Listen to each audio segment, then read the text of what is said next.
Hola, ¿cómo están? Yo soy Jennifer Silva, asistente de la cátedra de endocrinología. Hoy vamos a hablar de hipertiroidismo. Primero que nada vamos a definir la diferencia entre tirotoxicosis e hipertiroidismo. La tirotoxicosis es el síndrome clínico causado por la exposición de los tejidos a concentraciones altas de hormonas tiroideas. O sea, la clínica que se manifiesta de eso es la tirotoxicosis. Y la diferencia del hipertiroidismo es que el hipertiroidismo es cuando el exceso de hormonas tiroideas proviene de la glándula tiroides, ¿está? Cuando está el funcionamiento de la glándula tiroides aumentado. Eso es hipertiroidismo. Causas de tirotoxicosis hay muchas y hay diferentes formas de dividirlas en realidad.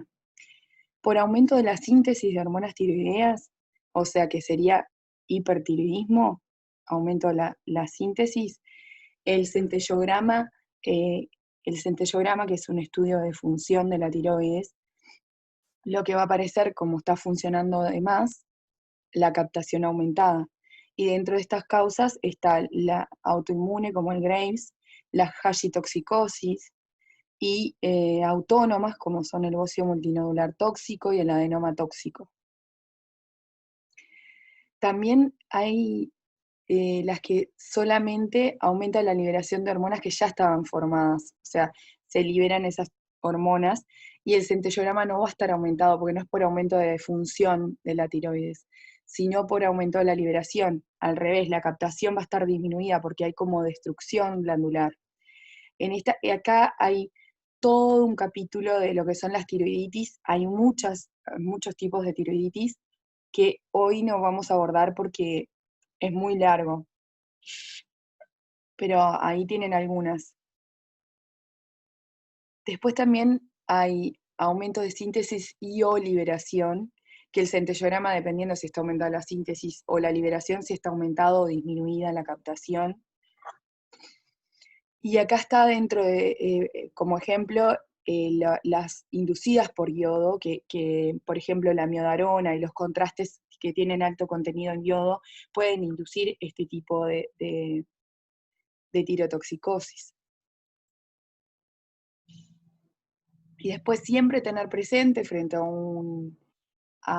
una clínica de tirotoxicosis o un perfil tiroideo alterado compatible con una tirotoxicosis, la tirotoxicosis facticia, interrogar al paciente si toma T4, ¿no? En este caso, obviamente que en general no hacemos centellograma porque no es necesario, pero el centellograma, si lo hiciéramos, la captación está disminuida. Lo que vamos a abordar principalmente hoy es la enfermedad más común, que es la enfermedad de Graves-Basedow, que causa hipertiroidismo. Dentro de esto, la clínica es fundamental en esta enfermedad porque el diagnóstico es clínico. Lo que vamos a ver son síntomas de tirotoxicosis, que ahora los vamos a abordar, bocio, el aumento de la glándula tiroides, y la orbitopatía distiroidea.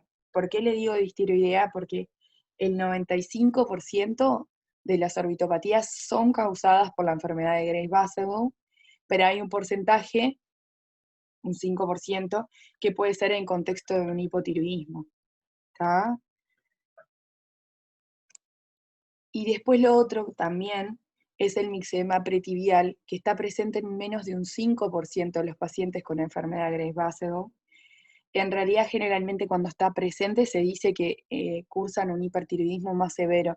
También es autoinmunidad sobre la piel, o sea, generalmente se asocia a hipertiroidismos más severos. Con la triada de los síntomas de tirotoxicosis, el bocio en sus diferentes grados y la orbitopatía, ya podemos hacer el diagnóstico clínico. ¿Tá? El diagnóstico de enfermedad de Graves-Basedow es clínico. Si eso, enseguida vamos a ir a pedir un perfil tiroideo con una TSH suprimida y la T4 y T3 elevadas, nos confirman el diagnóstico.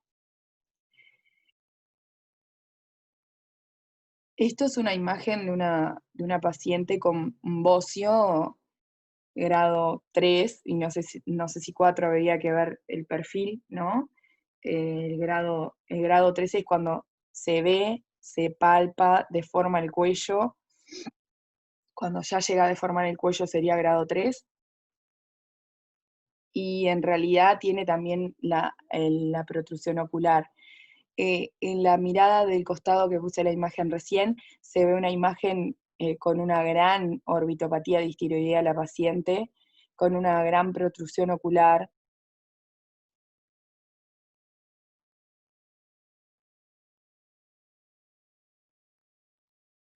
Bueno, dentro de la enfermedad de Gress-Basedow, entonces, el 80% de las causas de hipertiroidismo son por esta causa, ¿tá?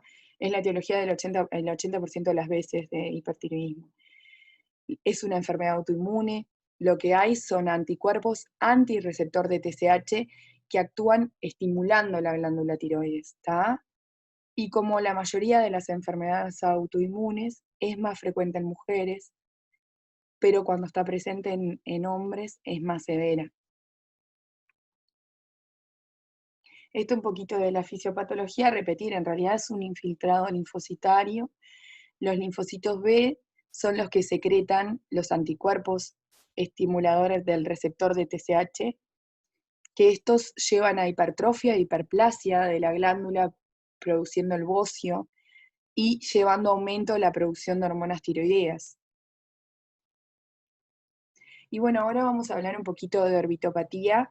Vamos a hablar de la orbitopatía del bocio y de los síntomas de la tirotoxicosis, de las tres cosas que nos hacen el diagnóstico.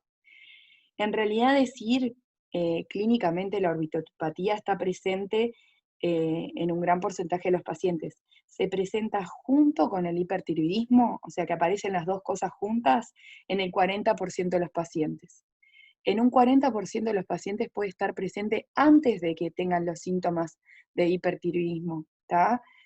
Y hasta un 20% aparece posterior al hipertiroidismo, ¿tá? O sea que en la evolución, una vez que a veces resolvemos el hipertiroidismo, el paciente podría llegar a desarrollar una orbitopatía distiroidea. De la clínica de esta orbitopatía, lo que siempre decimos, que generalmente es bilateral, y también otra cosa característica que es generalmente asimétrica, o sea, la autoinmunidad predomina en un ojo más que en el otro. Eso es lo más común de ver. ¿Tá? Después, dentro de la fisiopatología lo que ocurre son que los fibroblastos y adipocitos que están detrás del ojo, ¿tá? Del globo ocular, eh, tienen receptores de TSH. Entonces se acuerdan que eran anticuerpos que se unían a estos receptores y estimulaban. Hacen lo mismo, pero en el ojo. Estimulan al fibroblasto y al adipocito, y estos crecen y producen esa protrusión ocular. ¿Tá? Lo que se ve en realidad son infiltración, por eso decimos elementos infiltrativos, infiltran los tejidos, ¿no? Lo que va a haber, la protrusión, el exoftalmo se define como cuando mide más de 20 milímetros, que eso en general cuando uno tiene dudas diagnósticas, por ejemplo, lo va a ver junto con un oftalmólogo, aparte del tratamiento y el seguimiento de esto, que también muchas veces lo trabajamos junto con el oftalmólogo. El globo ocular lo va a medir con el exoftalmómetro, como estaba diciendo, el oftalmo, y cuando tiene más de 20 milímetros o mide ambos ojos, y entre ambos ojos hay una diferencia de más de 2 milímetros, ahí confirmamos la protrusión ocular, ¿tá? Porque muchas veces lo que nos puede pasar, la tirotoxicosis en sí, puede dar una retracción del párpado superior y simularnos una orbitopatía, sí, sí, pero no da una protrusión real del ojo eso, ¿tá? Después lo otro que podemos tener es una alteración de la motilidad ocular y también el lagoftalmos, que es cuando va a cerrar el párpado del paciente, que no cierra de todo el ojo, y eso predispone a queratitis, úlceras corneales.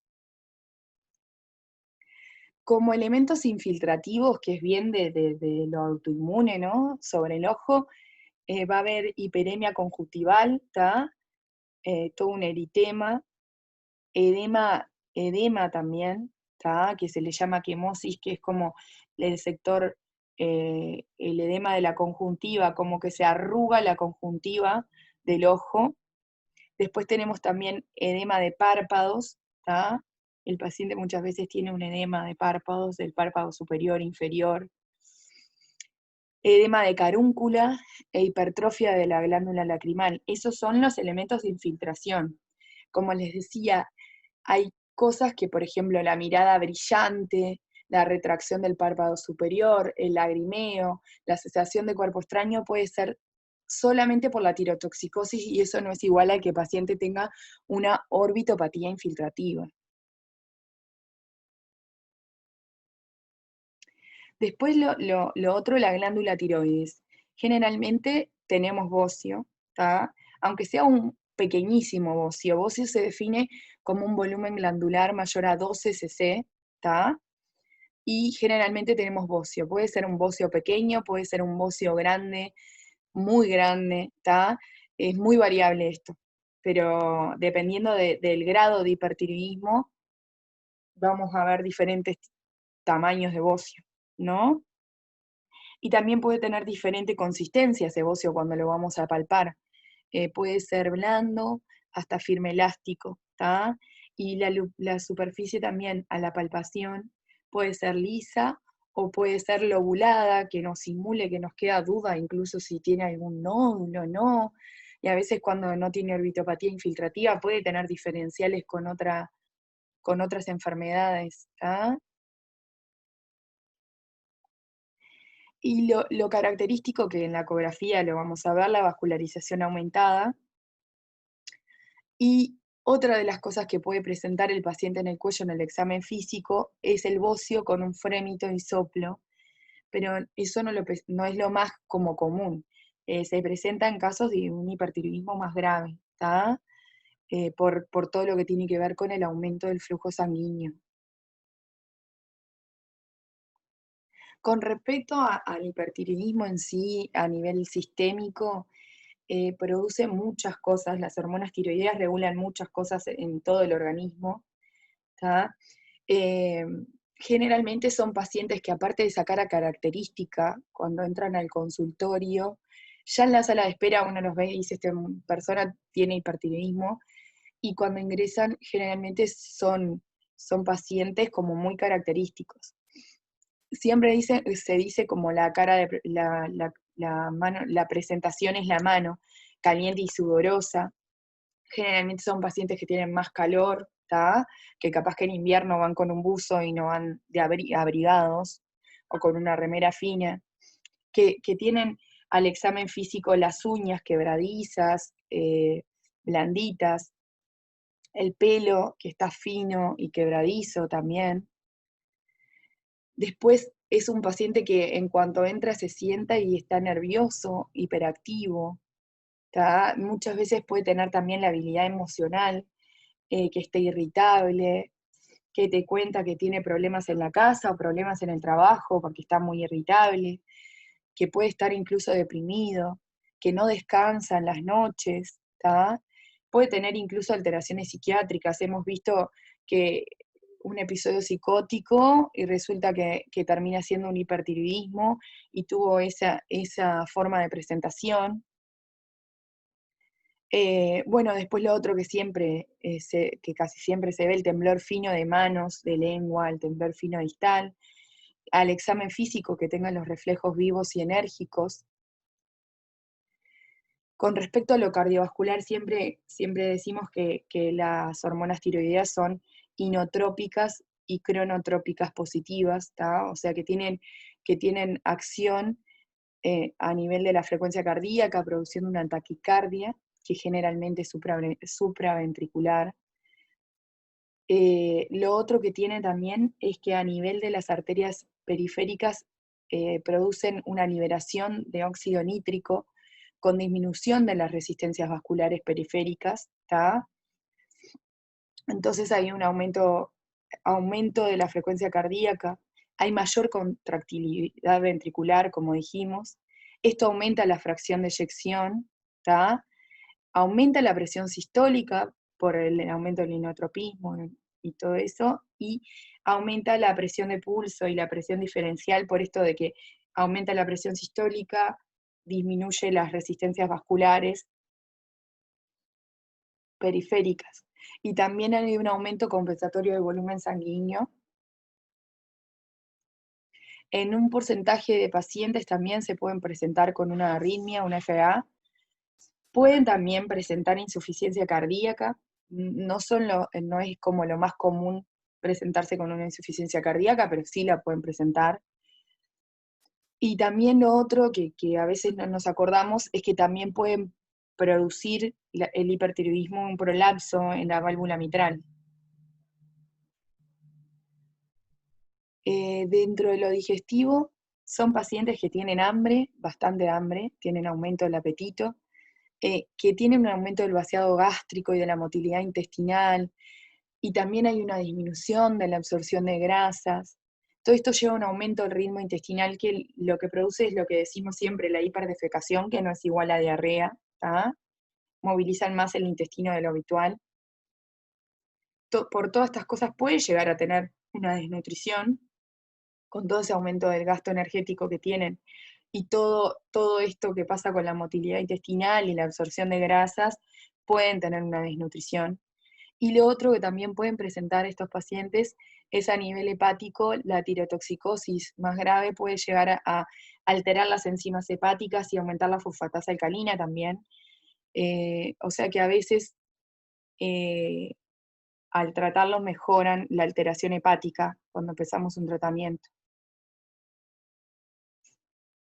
También, como ya sabemos, tienen consecuencias a nivel de reproductor, del aparato reproductor, tanto femenino como el masculino también.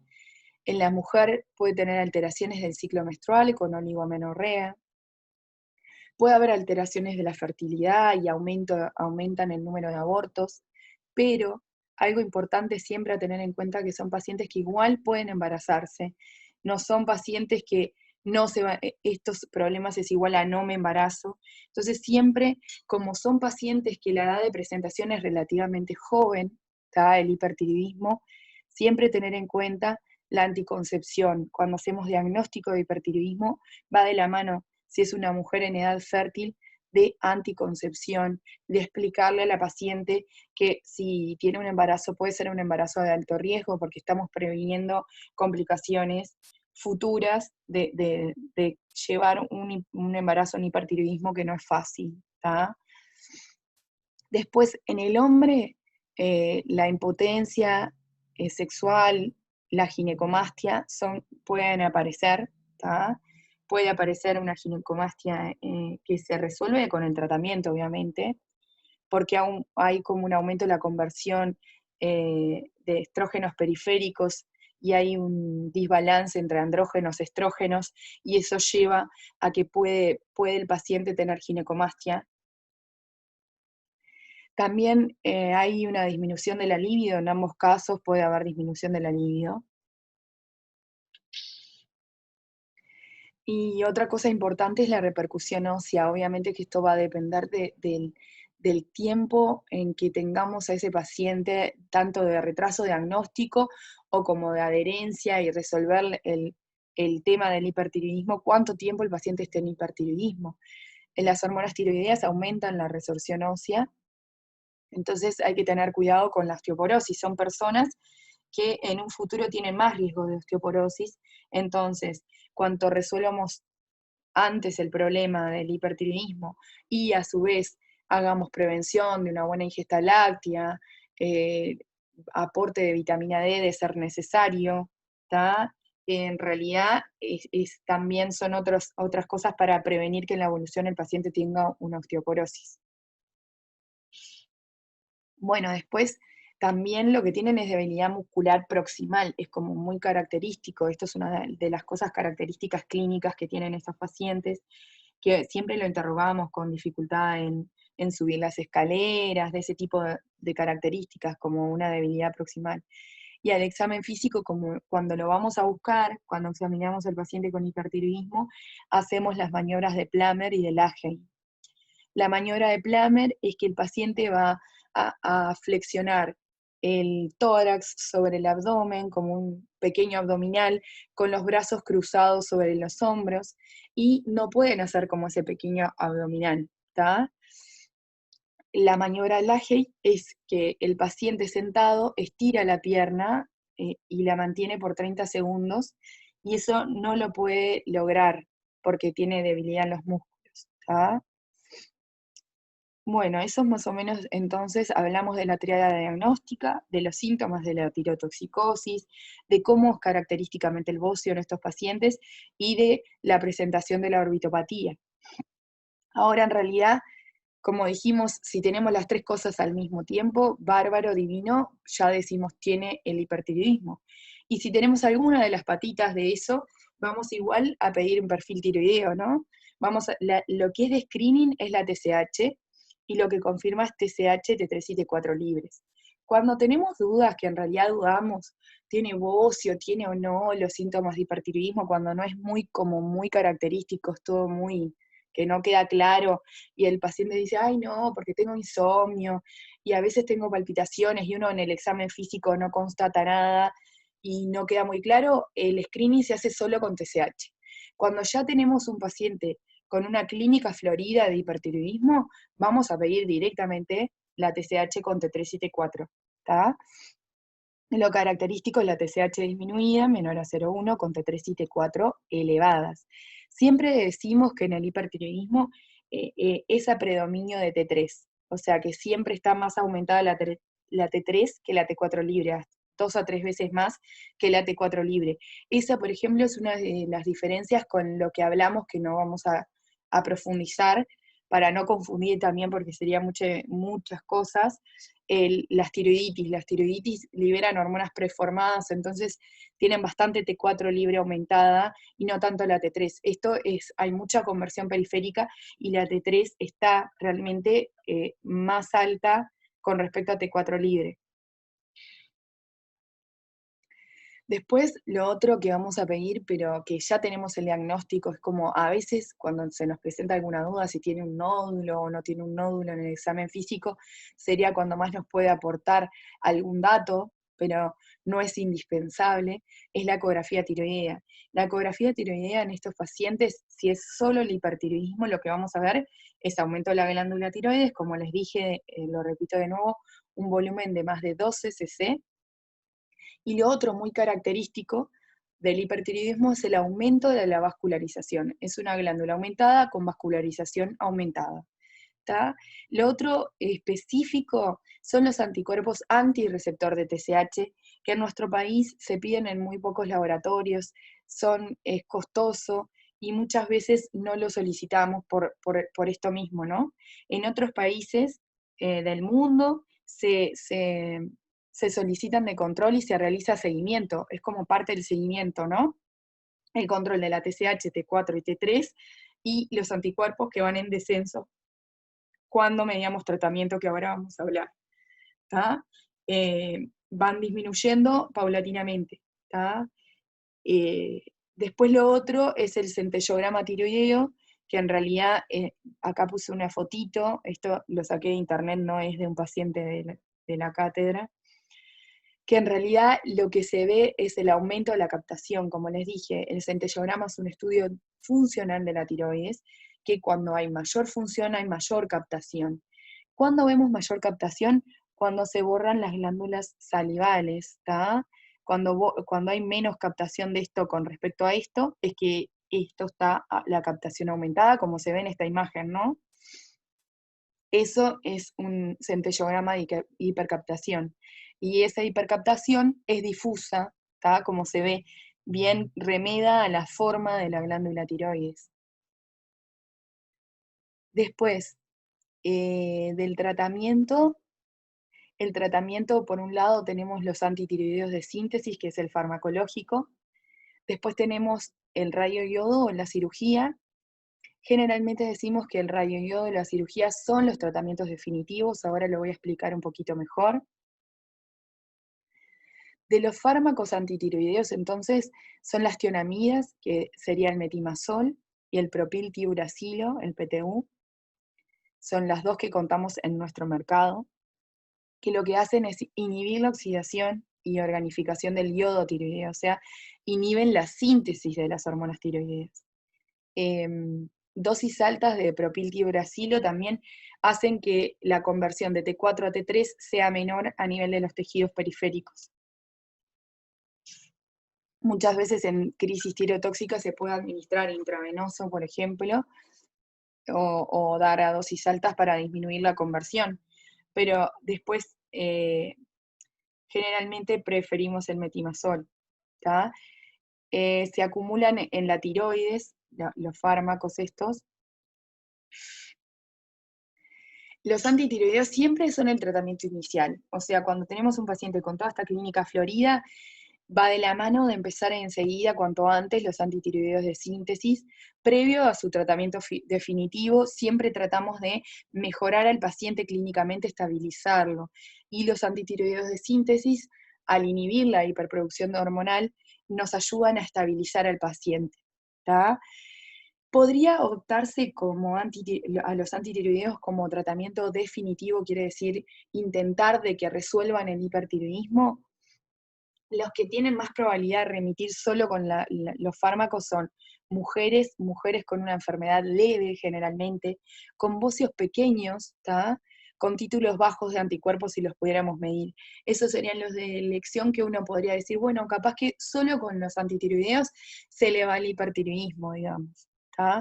Otros pacientes que podríamos decir, bueno, los dejamos con antitiroideos únicamente a largo plazo, digo yo, pacientes con edad avanzada, con comorbilidades, con alto riesgo quirúrgico, con expectativa de vida corta.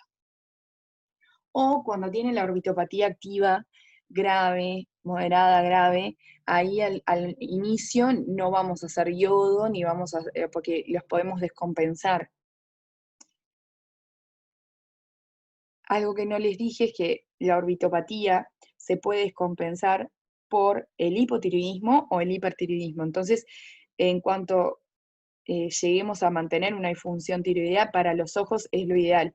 Si nosotros tenemos un paciente descompensado, tanto el más o el menos, eso afecta al ojo. Y si es una orbitopatía severa, es complicado hacer el rayo yodo, que liberamos hormonas, mucha hormona cuando damos el yodo, puede descompensar lo que ya viene medio grave. Dentro de los antitiroideos, entonces, la duración del tratamiento, cuando nosotros queremos que sea definitivo en esos pacientes que planteé, es de 18 a 24 meses. ¿Por qué siempre decimos que es un tratamiento para después hacer otro, ¿no? Solamente para estabilizar, porque tiene una alta tasa de recidiva. Al año, casi la mitad de los pacientes les volvió el hipertiroidismo, y a los 2 años, el 80% de los pacientes volvió al hipertiroidismo, a los 3 años, perdón. La remisión se dice que es al año con TSH, T3 y T4 normales, al año de que finalizamos el tratamiento, ¿no? Y esto es una tabla con los efectos adversos de las tionamías, que en realidad los que más fobia nosotros tenemos es el tema de la agranulocitosis, que alteran el hemograma, y lo otro que también es importante es la alteración del enzimograma hepático. El que produce una hepatitis fulminante es el propiltiuracilo, que es independiente de la dosis, el metimazol no. Nosotros somos más afines a utilizar el metimazol, primero por esto, a pesar de que es una complicación muy poco frecuente, y segundo, que creo que es por lo que más utilizamos como de primera línea el metimazol en la mayoría de los pacientes, es porque el propiltiuracilo se tiene que dar cada 8 horas y el metimazol se puede dar una vez sola al día. A veces hacemos al paciente tomar varias pastillas, porque el metimazol viene de 10 miligramos y a veces le damos 30, otras veces 50, otras veces 60, a veces es solo una pastilla de 10 o de 5, eso dependiendo de la severidad del hipertiroidismo, la dosis de metimazol que vamos a utilizar. Pero lo bueno es que por más que fueran 5 pastillas, el paciente los puede tomar en una sola dosis, y esto nos lleva a que mejore la adherencia del paciente. Como les dije yo, son pacientes que están con irritabilidad, insomnio, están como en otra conexión. Es difícil difícil la adherencia. Si ya por sí, a veces una pastilla todos los días a la gente le genera dificultades en la adherencia, en estos pacientes puntuales es como que hay una mayor dificultad.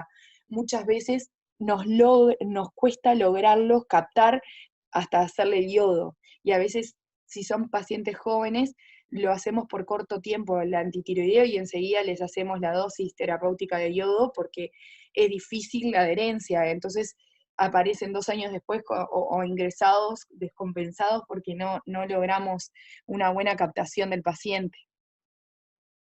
Entonces, vamos a hablar del yodo radiactivo, que es el tratamiento más indicado para el Graves, ¿tá? El objetivo es alcanzar y mantener el eutiroidismo. Las dosis, en general, ahora generalmente hacemos dosis calculada, o sea, enviamos al paciente a medicina nuclear y le pedimos, agradezco cálculo de dosis y el antecedente de hipertiroidismo, y el médico de medicina nuclear nos devuelve diciendo que tiene una hipercaptación y que el cálculo de dosis es tal o cual. En general las dosis son entre 10 y 15 milicurí de radioyodo. La dosis terapéutica produce a nivel de tiroides necrosis, inhibición de la replicación celular, atrofia, va disminuyendo el bocio, fibrosis, respuesta inflamatoria crónica. Y lo que tiene que a veces se dice que cambiamos una enfermedad por otra, porque un gran porcentaje de los pacientes pueden tener posterior a la dosis terapéutica un hipotiroidismo, ¿tá? Y en realidad la diferencia que tiene el hipotiroidismo es que si el paciente adhiere al tratamiento de T4, es como mucho más fácil de lograr controlar la enfermedad. Esto no les puse cómo es el seguimiento, pero sí el seguimiento, nosotros damos el metimazol y los controles son mensuales, y se hace cuesta arriba a veces los controles mensuales para el paciente, todos los meses sacarse sangre, controlar las hormonas tiroideas.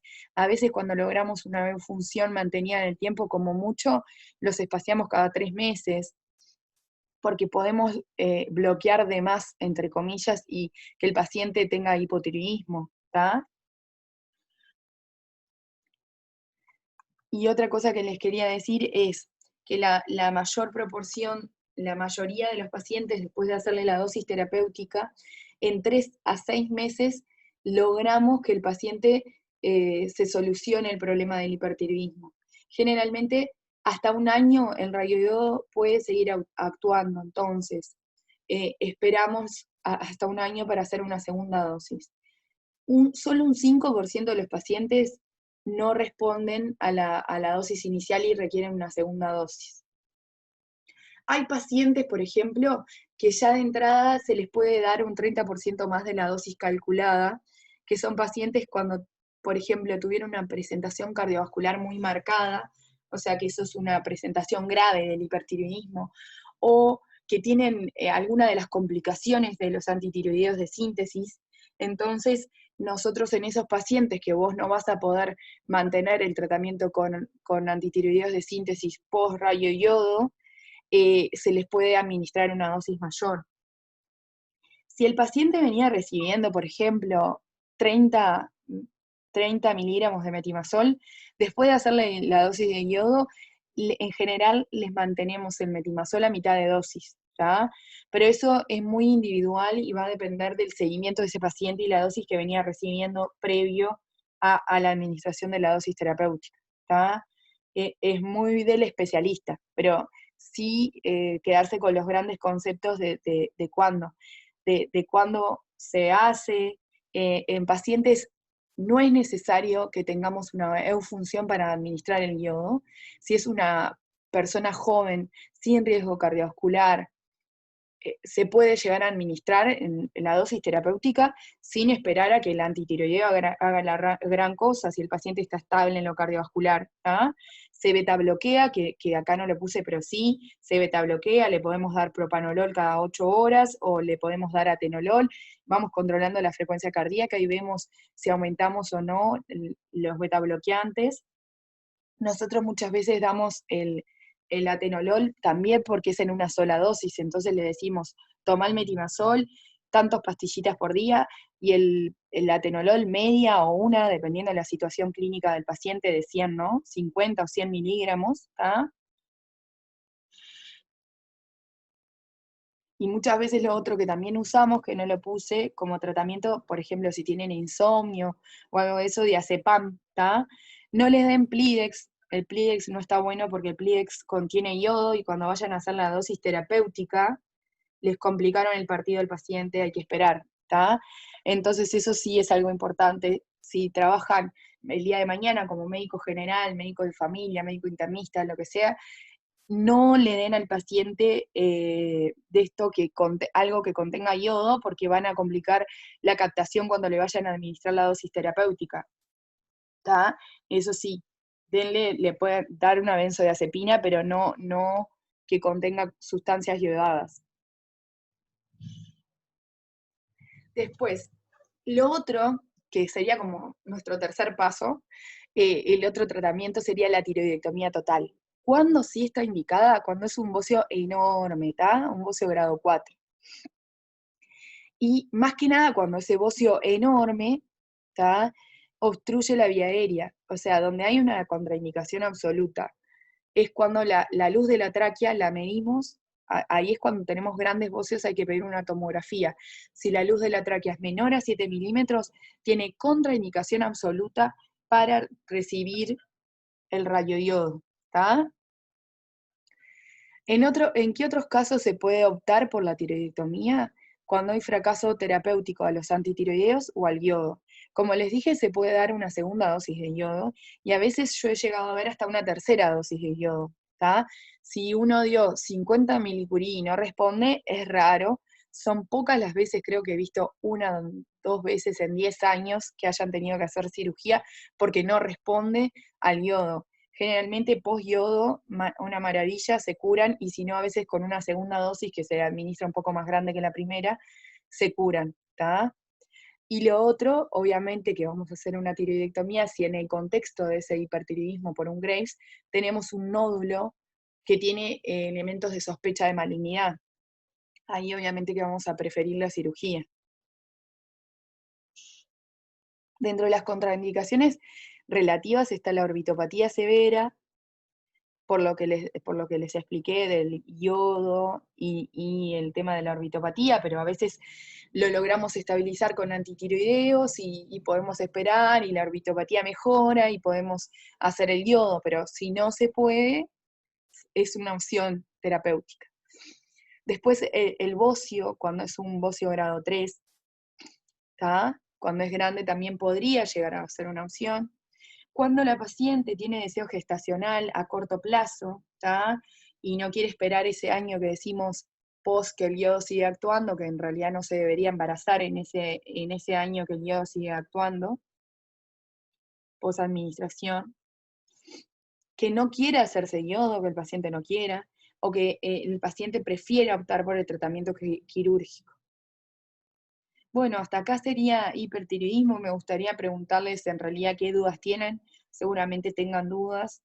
Eh, Se hace a veces un poco difícil darlo por vía Zoom la clase, porque la vengo dando hace años la clase a ustedes, y en realidad está buenísimo poder interactuar.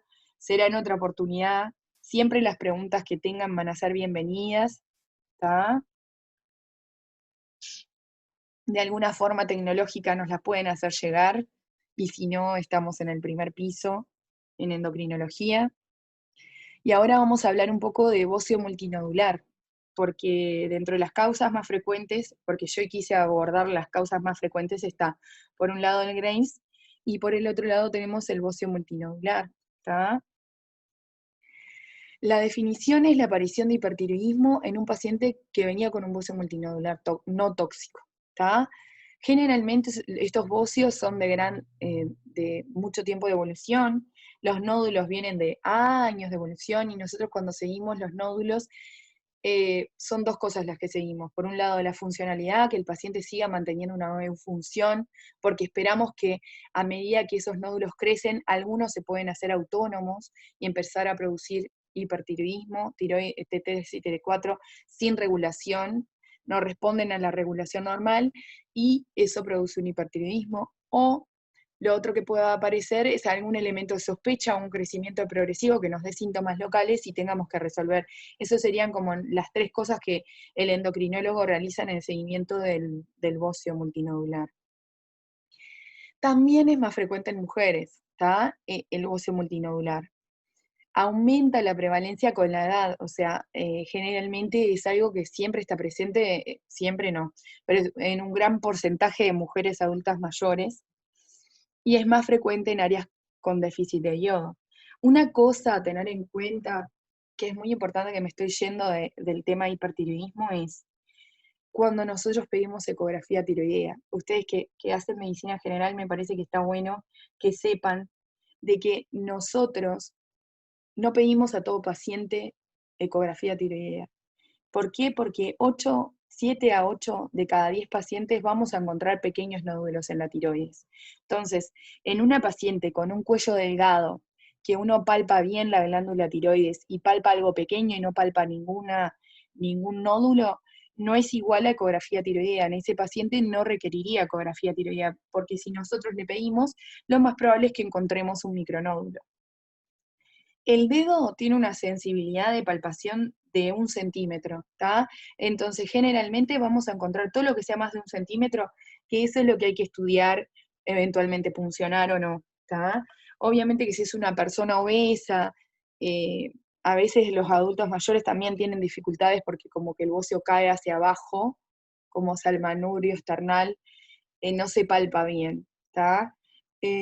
Pero tener cuidado como médico general es de que no todo paciente es igual a ecografía, porque ahí muchas veces se encuentran nódulos y le generan una expectativa y una ansiedad de un seguimiento a un paciente, ¿está?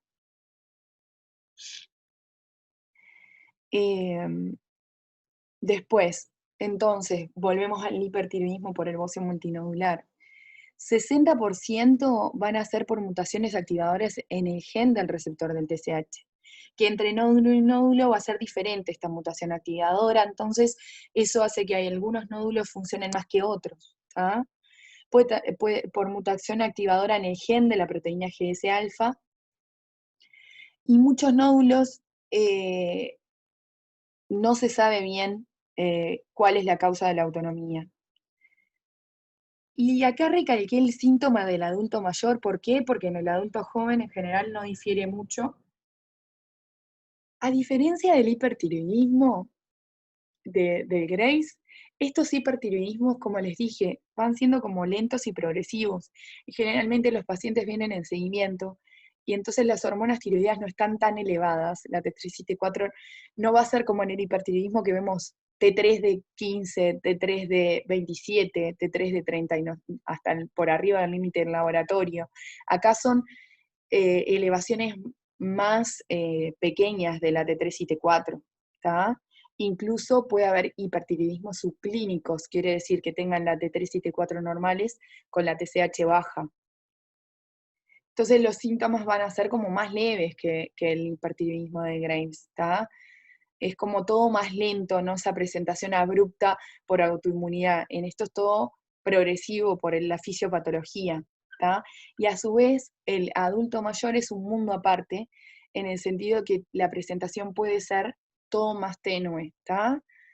Sí tienen, obviamente, riesgo óseo, ¿está? Los síntomas son más bien atípicos, como vengo diciendo. Hay muchas veces que se presenta como algo cardiovascular, ¿tá? Como un 25% de las arritmias nuevas son causadas por hipertiroidismo. La insuficiencia cardíaca, ANGOR, esas pueden ser las clínicas de presentación en el adulto mayor. Y lo que venía diciendo de ese hipertiroidismo apático, no es el hipertiroidismo que vemos con temblor, verborragia, irritabilidad, toda la clínica esa de Graves. Es un hipertiroidismo muchas veces, aunque sea causado por un Graves, por ejemplo, que es como más leve. El paciente responde como menos a esa estimulación hormonal, los síntomas adrenérgicos no son tan marcados. Entonces acá están todos los síntomas que les puse, pero vieron, les quería poner por esto, porque a veces pueden presentarse con malnutrición, confusión, demencia, depresión, ¿no? Y a veces no tienen gran bocio en el contexto de un Graves, que sea pequeño bocio, ¿tá? No siempre tienen manifestaciones oculares cuando es un Graves, por ejemplo.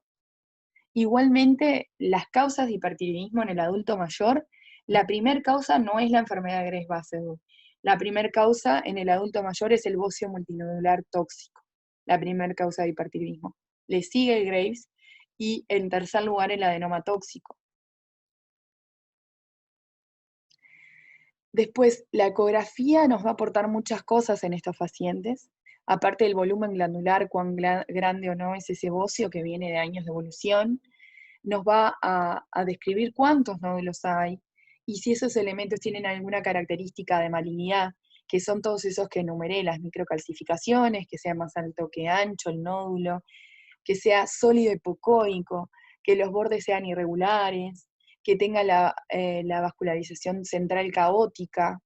No vascularización central no es igual a un signo de malignidad, tiene que ser caótica para que sea un elemento de malignidad. Y acá les puse de un paciente un centellograma para que vean la diferencia de la alita de mariposa, de lo clásico, cómo la distribución acá es totalmente variable. Les puse los nódulos de la ecografía, el volumen que tenía ese paciente era de 85 centímetros cúbicos, era un gran bocio, y tenía un nódulo, el de mayor tamaño, de 4 centímetros, era bastante grande, y vieron en el centellograma la captación. Hay dos nódulos que supongo que son el de 29 y el 42, que son los que captan más, y hay otros, que son estos dos los que captan más, que supongo que sería este y este, al correlacionarlo con la ecografía, y hay otros nódulos que captan menos, que tienen como una captación disminuida, ¿tá? Que muchas veces nosotros hacemos esta correlación para ver antes de puncionarlos cuáles tienen criterios de punción o no. Porque siempre decimos que la punción no estaría indicada en los nódulos que tienen aumentada la captación. O sea, este nódulo de acá y este nódulo de acá tendrían menos de un 1% de malignidad. Entonces, cuando tenemos un bocio multinodular con un hipertiroidismo es igual a centellograma para valorar qué nódulo tiene indicación de punción o no. ¿Tá? Siempre hacemos el centellograma primero antes de la punción en los pacientes con hipertiroidismo. Lo que no se hace es centellograma de rutina al paciente que tiene una función tiroidea, ¿tá? Porque una vez ve que se pide centellograma y el centellograma no se pide a todos los pacientes, se pide cuando hay una hiperfunción de la glándula. Bueno, y lo otro también a tener en cuenta, que esto es tanto para el Graves como para el bocio multinodular, es si tiene un gran bocio, un volumen importante, y más que nada en el bocio multinodular, que a veces tienen nódulos enormes, pedir la radiografía de cuello, eventualmente una tomografía de cuello y tórax, ¿tá? Para valorar la repercusión. Obviamente que siempre interrogar disfagia, disnea, disfonía. Acuérdense, porque muchas veces el paciente refiere una disfagia intermitente o una disfonía, que no siempre, que a veces es intermitente también, que puede tener otras causas que no sean por el bocio, los nódulos o lo que fuere, ¿tá? Si es intermitente, no, o sea, acuérdense de que tiene que esos síntomas tener características de organicidad.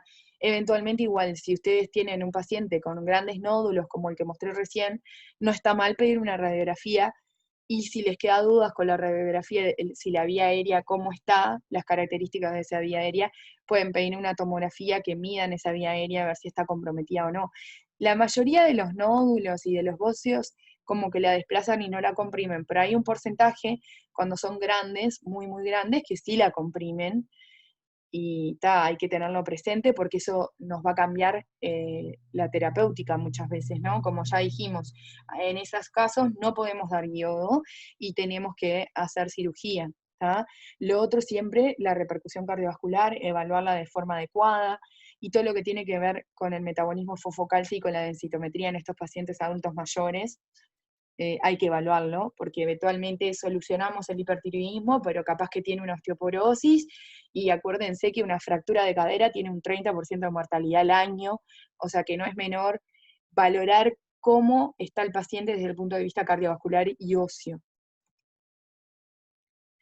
Bueno, y en estos pacientes también en tratamiento los antitiroideos de síntesis hasta lograr una función. Acuérdense que en ellos sí es importante estabilizarlos porque ellos generalmente son pacientes más grandes que ya tienen algunos otros factores de riesgo cardiovasculares, ¿tá? Entonces es importante hacer un adecuado tratamiento con antitiroideos de síntesis, con beta bloqueantes.